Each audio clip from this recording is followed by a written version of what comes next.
There's an update on the Snowtown murders, or one of the murderers. In August this year, you probably know that the South Australian Parole Board granted parole to James Vlazakis after he served 26 years of his life sentence. Last month, the South Australian Attorney General, I think it's Kiama, sought a review saying the board had erred in granting the prisoner's release. The Attorney-General claims the board failed to properly weigh public safety, the gravity of Vlazakis's crimes and his ability to comply with the parole conditions and expert reports. He reiterated those concerns in a public statement last week. Now, Vlazakis, now in his mid-40s, was the youngest of the four men involved in the notorious bodies in a barrel murders committed between 1992 and 1999. He pleaded guilty to 4 murders and became the key prosecution witness against the ringleaders John Bunting and Robert Wagner, who were serving life without parole. And it should be noted that James Vlazakis's name is not his real name.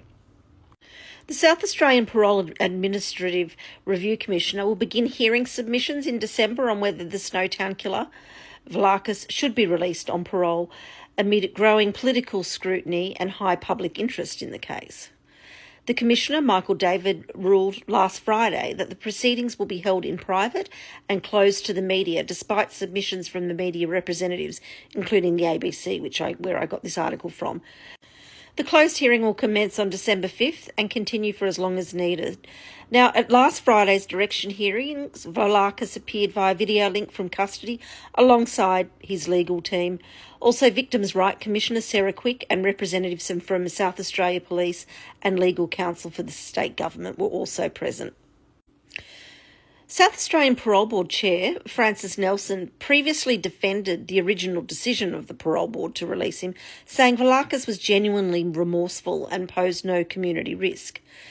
And they said at the time, we have to look at whether or not he presents a risk to the community, and in our assessment he does not. His institutional behaviour has been excellent. He's spent his formative adult years in a very structured environment.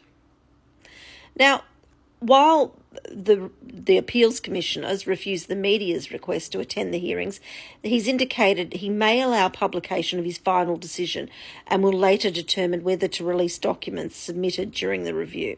An academic who was interviewed by the ABC is suggesting that maybe the Attorney General applied for the review because there's an upcoming South Australian election. His name's Professor Rick Sarr, and he said if the government wins, Vlazakis stays behind bars.